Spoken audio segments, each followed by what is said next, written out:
আসসালামু আলাইকুম, সবাইকে শুভেচ্ছা ও স্বাগতম। সবাই কেমন আছেন? আমি আলহামদুলিল্লাহ ভালো আছি। আমি আজকে আপনাদেরকে মেলার পাঁপড় বানিয়ে দেখাবো। মেলার পাঁপড় বানানোর জন্য যা যা লাগছে থাকছে এই ভিডিওতে। আমি 1 কাপ আটা নিয়েছি, সাথে দিয়ে নেব সামান্য পরিমাণে জর্দার কালার, লবণ স্বাদ মতন, আর একটা ডিমের অর্ধেক দিয়ে নিয়েছি। সাথে দিয়ে দিয়েছি পানিটা পরিমাণ মতন দিয়েছি। আমি 1 কাপ আটার সাথে 1.5 কাপ পানি দিয়েছি। এরপর ভালোভাবে এটাকে মিক্স করে নিতে হবে। একদম দেখতে হবে ভালোভাবে মিক্স করতে, যতক্ষণ না পর্যন্ত আটার ভিতরে কোনো যেন দানা দানা না থাকে সেই পর্যন্ত ভালোভাবে মিক্স করতে হবে।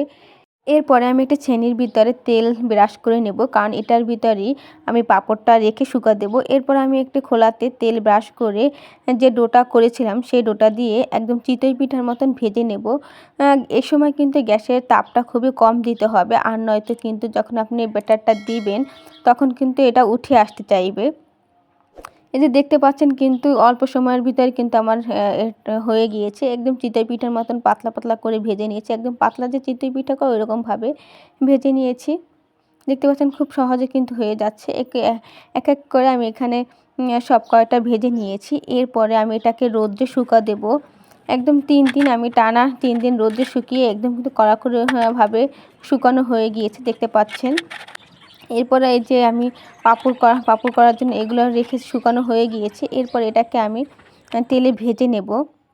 যদিও আমার এই পাঁপড়টা আসলে অনেক বেশি ফোলেনি, কারণ আমার আসলে ডোটা আরও পাতলা করা উচিত ছিল। একটু মোটা হয়ে যাওয়ার কারণে বেশি এটা ফোলেনি। আপনারা এই ডো যখন করবেন তখন ডোটা আরও পাতলা করে নেবেন, তাহলে কিন্তু আরও ভালোভাবে ফুলবে। কিন্তু স্বাদের ক্ষেত্রে বলতে গেলে আমি বলতে পারবো যে স্বাদটা আলহামদুলিল্লাহ ভালো হয়েছে। কিন্তু পাঁপড়টা আরও ফুলতো যদি আমার ডোটা যদি আরও পাতলা থাকতো। আমি যে চিতই পিঠার মতন বানিয়েছি সেটা আরও পাতলা হওয়া লাগতো, তাহলে এটা আরও পাঁপড়টা আরও দোকানের যে মেলার যে পাঁপড়গুলো থাকে সেরকমভাবে ফুলতো। যাই হোক, আপনারা কিন্তু এই কাজটা করবেন না। আপনারা কিন্তু আরও পাতলা করে ডোটা করে তারপর পাতলা করে ভেজে নেবেন, তাহলে কিন্তু একদম পারফেক্ট পাঁপড় হয়ে যাবে। যাই হোক, আপনাদের কাছে ভিডিওটি কেমন লেগেছে কমেন্ট করে জানিয়ে দেবেন। আজ এই পর্যন্ত, আল্লাহ হাফেজ।